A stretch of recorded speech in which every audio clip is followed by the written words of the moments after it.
भागवत में उदाहरण है भक्तों के। वो भक्त कोई और नहीं है, उनने भी पृथ्वी पर जन्म लिए, हम तुम जैसे मनुष्य रहे, उनने भी अपने जीवन को जिया।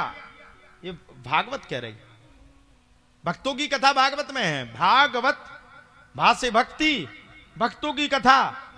और वो 7 दिन की कथा में क्या सिखा रही है? 7 दिन की वो संपूर्ण कथा में ये सिखा रही है कि जिन भक्तों ने भगवान की भक्ति की आज भी उनका नाम अमर है। अच्छा, प्रहलाद जी को कौन कौन जानता है? प्रहलाद जी की कथा किस किसने सुनी? अच्छा, ध्रुव जी की कथा किस किसने सुनी? राम भगवान की कथा किस किसने सुनी? चलो, राम तो भगवान है। प्रहलाद जी की कथा सुनी सबने? अच्छा बताओ, तुम्हारे मरने के बाद क्या तुम्हारी कोई कथा बांचेगा? है कोई? अच्छा, तुम मर जाओ फिर कहें राम दी जी बहुत अच्छी थी, राम दई मर गई, कितनी तो गानी देती पड़ोसन का। यही 1-2 दिन, 2 दिन, 4 दिन, 6 दिन, 8 दिन, 10 दिन, हम कह रहे 1 महीना, 2 साल। क्या आपकी 5000 साल तक कोई व्याख्या करेगा? अच्छा, मर गए, पूरी जिंदगी कमाते कमाते कमाते, बच्चों को रखते रखते रखते पढ़ जाएं, लिख जाएं, पल पुष जाएं, अच्छे बन जाएं, योग्य बन जाएं, सुयोग्य बन जाएं। अच्छा, इसी में जिंदगी जाती है कि नहीं जाती? सुबह से उठो, बच्चों को जल्दी नहला धुला करके बड़ा करो, उन्हें कपड़े पहनाओ, स्कूल का बैग टांगो, उनके लिए लंच बॉक्स बनाओ, लंच बॉक्स बना करके उनको पढ़ाने के लिए आगे बढ़ाओ, और आगे बढ़ाने के लिए फिर उनके लिए कमा कमा करके रखो। यहां वहां से बेईमानी का धन भी लाओ, बच्चों के लिए कमा करके रखो। अच्छा, फायदा क्या है? अच्छा, फायदा है क्या? मरने के बाद कोई फायदा है? कोई आपका नाम लेता है? अच्छा, आप अपने दादा ससुर को जानती हो क्या? जानती कोई अपने दादा ससुर को? ससुर के भी ससुर, ससुर के पिताजी, तुम्हारे ससुर के ससुर हो गए, जानती हो कोई? अच्छा, चर्चा करती हो रोज बैठ के? क्यों? अच्छा, जिनके ससुर को गुजर जाते क्या उनकी चर्चा करती? कभी कभार, दिवाली दशहरा, कभी कभार। अच्छा, तुम्हें भी मन ना आएंगे? तुम्हारी भी कोई चर्चा करने वाला नहीं? पूरी जिंदगी हमने कमा करके एकत्रित किया, एकत्रित करके धन रखा, बेईमानी से कमा करके धन रखा, और हो सकता है आजकल 2020 में कोरोना आया था, तुम्हारे मरने से पहले कोरोना आ गया तो तुम्हारे बच्चों को तो तुम्हारी 13वीं भी नहीं करना। सबरे फायदा इकट्ठे हैं और कोई फायदा नहीं मिला। और इसमें कहा गया है साहब, हमने दुनिया में मन को लगाया वो तो ठीक है, लेकिन ध्रुव जी ने, प्रहलाद जी ने, भगवान के अनेक भक्तों ने भगवान के प्रति प्रेम स्नेह रखा।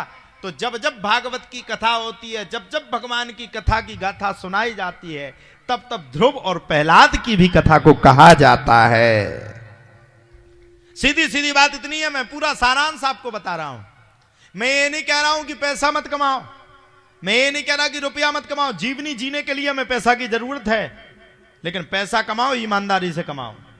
पैसा रखो ईमानदारी का रखो, वातावरण रखो ईमानदारी के रखो, और दोनों धर्म अपने साथ कमाते जाओ, एक कर्म करते जाओ। वो तुम गृहस्थ जीवन में, वो बच्चे हैं उनको तुम पालोगे, कोई दूसरा नहीं पालेगा।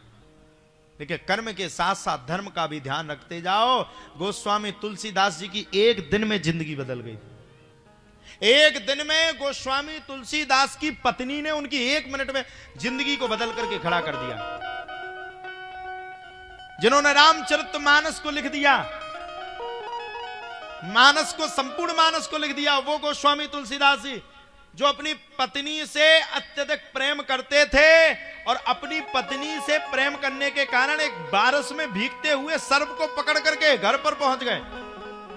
और पत्नी ने देखा अभी तो हमारे पीछे से पति देव आ रहे। पूछा क्यों, कैसे आए? गोस्वामी जी ने कहा मुझे आपकी बड़ी याद आ रही थी। पत्नी ने कहा स्वामी, मैं एक बात आपसे कहना चाहती हूं, मैं आपकी पत्नी हूं, निश्चितता मैं आपको बताना चाहती हूं। बोले क्या? बोले मैं कहना चाहती हूं, जितना प्रेम आप मुझसे कर रहे हो, कहीं उतना प्रेम अगर आपने भगवान से किया होता तो भगवान का नाम लेने से आप हजारों करोड़ों वर्ष तक अमर हो जाते।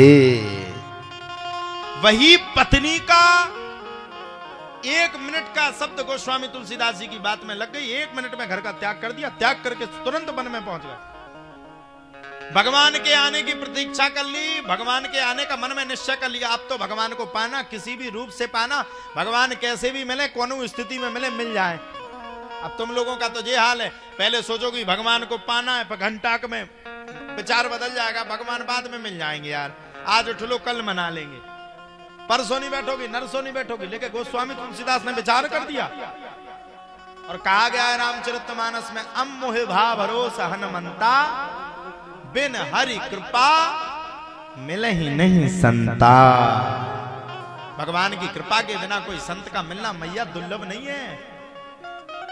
और आपको भगवान किसके माध्यम से क्या बात बतला दे, भगवान आपको किसके माध्यम से कौन सी बात जी। अच्छी माता जी आई नेचे से ऊपर ट्रांसफर कर रही फूल, जाको हम बच गए, नहीं तो हमारी आंख में और घल जाते हैं, ऐसा नहीं ठीक नहीं, हम कनवा हो जाए फिर हम का हो जाए, हमारे मोड़ा मोड़ी को पाले चली आई तो नहीं हूं फेंको, जाको वो माई गिरू, अगर ना गिरू आए तो आंख तनक सूझ जाती, और सूझ जाती तो 7 दिन हम कनवा महाराज को बातें अच्छे लगते बताओ, तो फूल मई के में चढ़ा देने। कई माताओं का काम होता है। अब रामचरितमानस का उद्घाटन गोस्वामी तुलसीदास ने कहा और किया। गोस्वामी तुलसीदास ने हर वक्त भगवान राम को माना, और गोस्वामी तुलसीदास ने संपूर्ण रामचरितमानस को लिख करके खड़ा कर दिया। सब जिनको कुछ नहीं आता था वो अमर हो गए। अच्छा एक बात बताओ, गोस्वामी तुलसीदास का आज नाम लिया जाता है कि नहीं? क्योंकि उनने अपनी पत्नी की शिक्षा को गुरु मान करके, देखो भगवान किसके मुंह से क्या बात कहलवा दे कोई पता नहीं, भगवान के रूप में कहां भगवान किस रूप में मिल जाए ये कोई पता नहीं। इसलिए भगवान भागवत में कह रहे हैं, श्रीमद् भागवतम शास्त्रम कलौ कीरेण भाषितम। भागवत एक कल्प वृक्ष है, कल्प वृक्ष, वृक्षाणाम। ये ऐसा वृक्ष है, ऐसा वृक्ष है, ऐसा वृक्ष है कि गांजा पीने वाला आदमी का नशा घंटा 2 घंटा में निकल जाता है, सिगरेट पीने वाले का नशा 1-2 घंटे में निकल जाता है, लेकिन राधा रानी के नाम का नशा साहब जीवन में मरते मर जाना, लेकिन वो नशा कभी उतरेगा नहीं, अपितु वो नशा दिन प्रतिदिन चढ़ता हुआ खड़ा हो जाएगा।